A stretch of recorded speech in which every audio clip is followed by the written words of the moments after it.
Are you aware how fruits grow? And what do you call that tough shell on your toe? These are some things you should probably know. Another damn trivia show. Hello, hi, hey everyone, it's me again.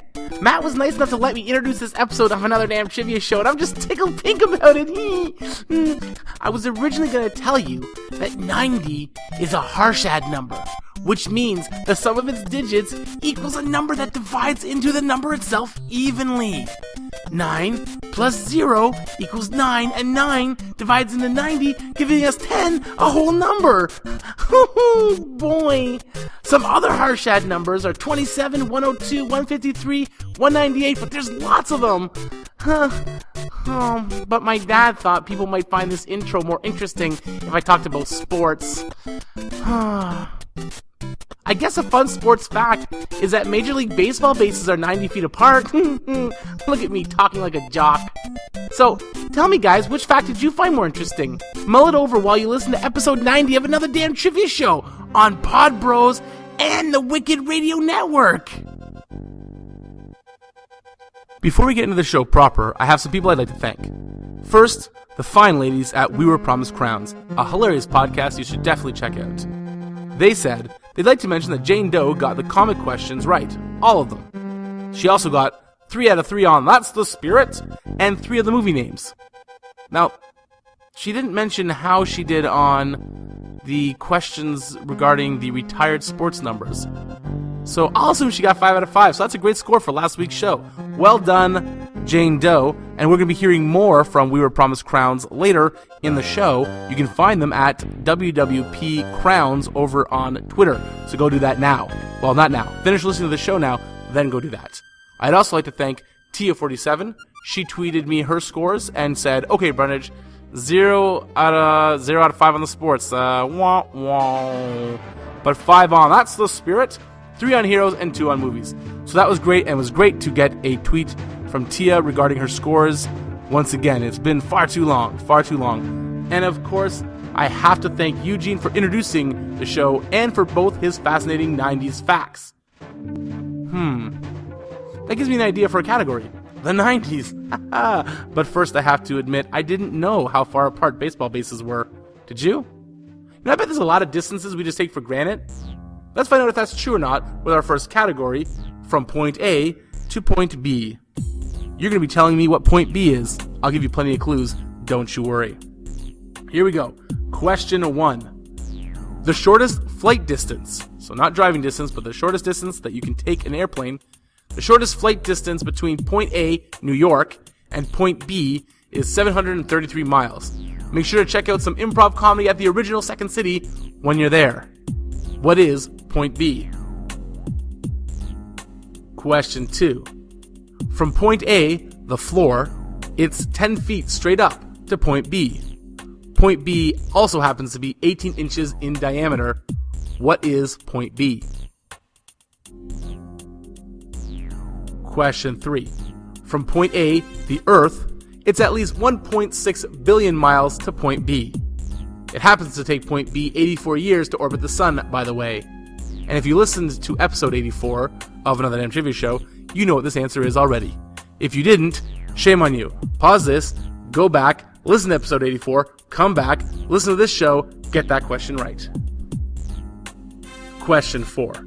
From point A, Penny Lane, Liverpool, it's approximately 211 miles to point B. When there, you and 3 buddies should take a picture crossing the road. And finally, question 5. Point A, the Nile, is about 4 miles from point B. And if you think this is a tough riddle, just wait till you get to point B. Whew. And that does it for From Point A to Point B and takes us to the 90s. All these questions will be about things that happened in the 90s. Some of you weren't even born then, and isn't that just a little depressing for me? Because I was born in the 90s. No, I wasn't born in the 90s. I was around in the 90s and the 80s and part of the 70s. Anyway, question 1. What code name was given to the Gulf War You know, the war that followed Iraq's invasion of Kuwait. Question 2. 4 of the Best Picture nominees at the 67th Academy Awards were Pulp Fiction, Quiz Show, The Shawshank Redemption, and 4 Weddings and a Funeral. None of them won. Which picture did win that year? And what a year for movies it was. Question 3. On which talk show did Bill Clinton famously play the saxophone? Question 4. 2 Summer Olympic Games happened in the 90s, 92 and 96. Where did either one take place? If you can name both, well, aren't you just clever? But you don't get any extra points. So, either the 92 or the 96 Olympics, where do they take place? Let me know, and you get the point. And finally, on December 31st, 1999, Boris Yeltsin resigned as president of Russia, leaving who as the acting president? And ladies and gentlemen, that does it for the 90s and takes us to our next category. And before we start, I'd like to thank the fine folks over at Pencil and Ink Reviews. It's a podcast on the Pod Bros Network. You can tweet them at Pencil and Ink 1. And I highly recommend you do that, especially if you're into graphic novels, comics, things of that nature. They're a great show and definitely one you should check out. And I asked them for a category suggestion, and they provided me with CanCon. In other words, Canadian musical artists. So each of your answers will be a artist or band that is Canadian. Here we go, question 1. This artist is probably best known for his hit Summer of '69, and less for the soundtrack of the animated film Spirit, Stallion of the Cimarron. Fun fact, Matt Damon was the voice of the horse. Question 2.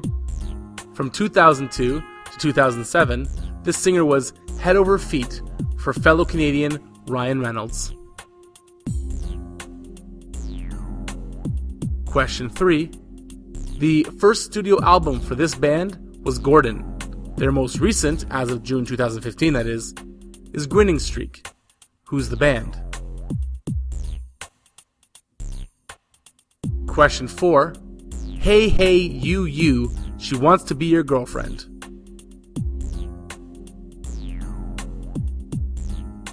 And finally, question 5. 3 albums from this band are Fly By Night, Grace Under Pressure, and Clockwork Angels. Who's the band? And that does it for CanCon and takes us to our final category.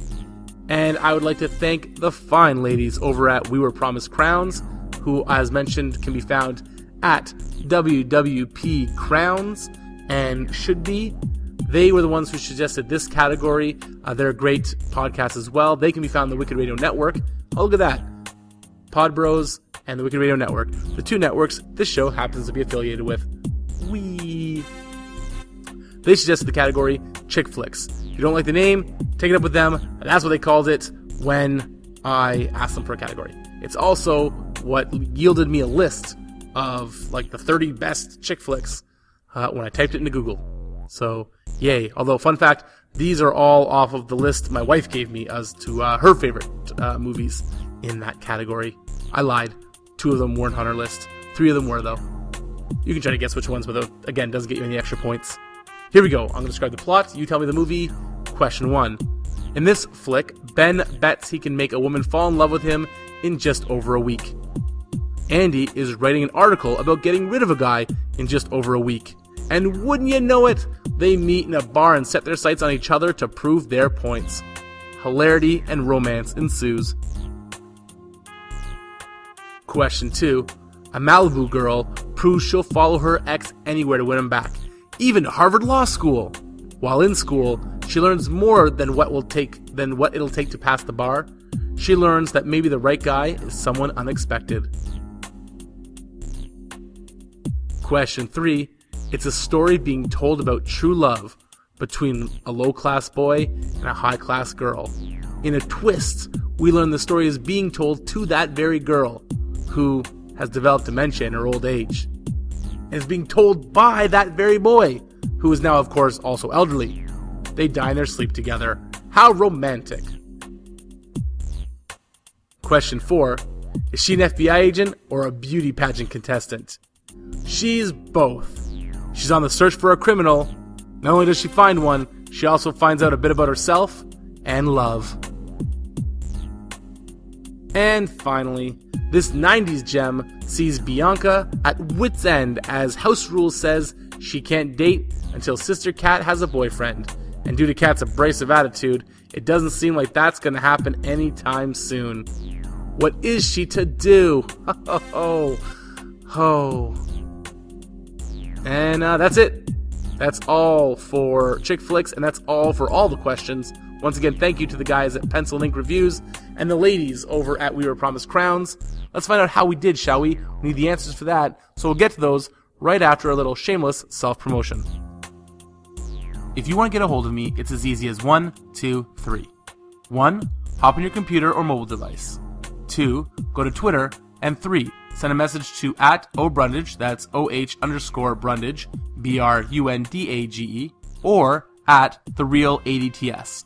One's my personal Twitter and one's the show's, but both get to me. Why would you want to contact me?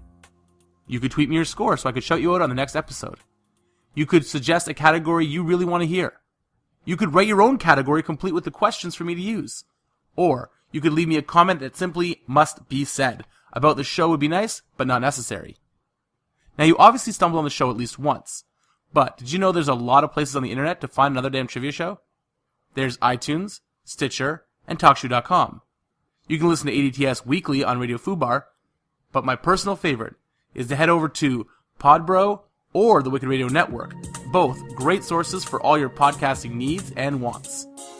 Well, that about does it for another round of shameless self-promotions. Now, on with the show. Oh, so you want answers, do ya? Well, I happen to have a whole book full of them. Let's get to them, shall we? Our first category was from point A to point B. So, point A, New York, point B, Chicago. Question 2, point A, the floor, point B, a basketball hoop. A official NBA basketball hoop, that is. I guess any random one could be any height from the floor, but officially, the NBA, 10 feet. Point A, the Earth. Point B, Uranus. Uranus. It's a funny word.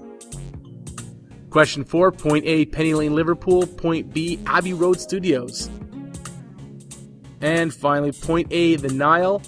4 miles away from point B, the Sphinx. So there you go. Those are your answers from point A to point B. Let's move on to the 90s. Our first question, the code name for the Gulf War was Desert Storm.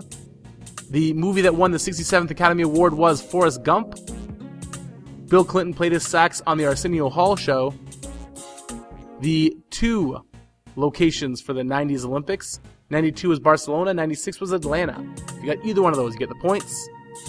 And finally, Boris Yeltsin resigned, and it was Vladimir Putin that became the acting president, and now, of course, actual president. So I had no idea he'd been around that long. I didn't even hear his name, really, until recently, around the Olympics, around Sochi and stuff like that. So I was blown away that he's been around and in charge of Russia for that long.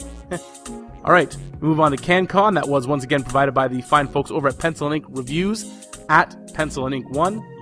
And the artist known for Summer of '69 was Bryan Adams. It was Alanis Morissette that dated Ryan Reynolds from 2002 to 2007. Also happened to have a song, Head Over Feet, which always bugged me because the term is head over heels, but heels didn't rhyme with the word she wanted to rhyme with. Feet did. So there you go. Weird. Question 3, it was the Bare Naked Ladies. Their first album was Gordon. Their last album was Grinning Streak, at least their last so far. Their latest so far. So Bare Naked Ladies there. Hey, Hey, You, She Wants to Be Your Girlfriend, Avril Lavigne. And that's from the song, Hey, Hey, You, I Want to Be Your Girlfriend. No way, something. I don't know. I just know that song was popular. And finally, Fly By Night, Grace Under Pressure, and Clockwork Angels are all Rush albums. So Rush was your answer there. And that brings us to our final category, Chick Flicks. And once again, thank you to the fine folks, the fine ladies over at We Were Promised Crowns. And I'm not going to read the whole descriptions again. Your answers were How to Lose a Guy in 10 Days, Legally Blonde, The Notebook, Miss Congeniality, and 10 Things I Hate About You. Fun fact about 10 Things I Hate About You, based on Shakespeare's The Taming of the Shrew. So, there you go. And that's it. Those are your answers. How well did you do? Tweet me so I can find out and shout you out on next week's show. And until next week's show, let me give you a little advice. Whenever you're feeling blue, remember that the distance between point A, you, and point B, happiness, is only as far as your mobile device. Grab it, pop on another damn trivia show, and smile at just how goddamn smart you really are. If you want to listen to other shows, I guess you could do that too. There's some pretty good ones. You know, the Beaver Exhibit, Stereotype Podcast. Well, that brings us to the end of another damn trivia show. You're a tad bit wiser, a little bit smarter now. You're welcome, here you go. Just so you know, nothing wrong with being a geek. It's a flash fact like Superman ain't weak, or Batman is Bruce Wayne. That don't change, it don't hurt to have a little something extra in your brain. Remember, this is an important lesson. There's no such thing as a stupid question. Maybe there are stupid answers, but they're a lot funnier to hear, so that don't matter. Now come on back for another damn trivia show. But before I go, I just want to say peace before we part. Until next week, have a great day, stay smart. Another damn trivia show. Another damn trivia show. That was the end of another damn trivia show. That was another damn trivia show.